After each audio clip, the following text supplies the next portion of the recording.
আল্লাহ হাদিকে আপনি সুস্থতা দান করুন আল্লাহ, পুনরায় আবার তার পরিবারের কাছে ফিরে আসার তৌফিক দান করুন আল্লাহ। আপনি আমাদের সকলকে মাফ করে দিন আল্লাহ।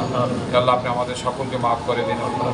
সুবহানা রাব্বিকা রাব্বিল ইজ্জাতি আম্মা ইয়াসিফুন ওয়া সালামুন আলাল মুরসালিন আলহামদুলিল্লাহ। ওসমান হাদিকে যারা গুলিবিদ্ধ করেছে, আমরা সেই সন্ত্রাসীদেরকে অতি দ্রুত তাদেরকে গ্রেপ্তার করে শাস্তির আওতায় আনার আমি প্রধান উপদেষ্টা সহ যারা অন্তর্বর্তীকালীন সরকারে যারা পরিচালনা করছেন তাদের প্রতি আমার অনুরোধ থাকবে, খুব দ্রুত তাদের সন্ত্রাসীদেরকে গ্রেফতার করে শাস্তির মুখোমুখি করার জন্য, দাঁড় করার জন্য আমি অনুরোধ জানাচ্ছি। ওসমান হাদি এখান থেকে লেখাপড়া করছে, তার ছাত্রজীবন এখান থেকে শুরু করলে বলা হয়, এবং সে 2007 এখান থেকে দাখিল দিয়েছেন, 2009 এখান থেকে আলিম দিচ্ছেন, এবং তার ছাত্রজীবন থেকে শুরু করে সে যেহেতু কাশেপুর রহমতুল্লাহের সাথে তাদের একটা পারিবারিক সম্পর্ক ছিল তার বাবার সাথে, সেখানে তার তিন ভাই এখানে লেখাপড়া করছেন, এবং সেখানে লেখাপড়া অবস্থায় কাশেপুর রহমতুল্লাহ সেই যে সত্যের পক্ষে ছিল, ঐক্যের পক্ষে ছিল, এবং ওসমান হাদি মূলত কাশেপুর রহমতুল্লাহ একজন রুহানি সন্তান হিসেবে আমরা বলতে পারি। ওদের স্বপ্ন পূরণে পাশে থাকতে পেরে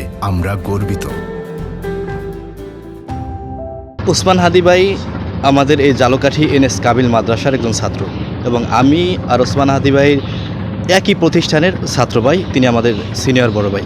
শুধু এই প্রতিষ্ঠানের দিক থেকে মর্মাহত না, তিনি দেশের সকল মানুষের কাছে আজ একজন বীর হিসাবে উন্মোচিত হয়েছে, কারণ তিনি ইনসাফের রাজনীতি করে।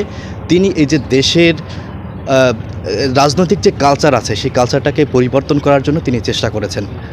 ওসমান হাদি ভাইয়ের যখন খবর শুনি, নেসারাবাদে যখন খবর আসে, তখন আমরা নেসারাবাদের সকল ছাত্র, আমিরুল মুসলিম হজরত নেসারাবাদী হুজুর সবাই আসলে ব্যথিত হয়েছেন।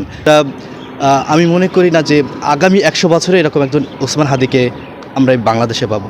আমরা দোয়া করি যে ওসমান হাদি ভাই আমাদের মাঝে আবার ফিরে আসুক, তিনি সুস্থ হয়ে আবার দেশের জন্য ইনসাফের লড়াইয়ে অংশগ্রহণ করুন।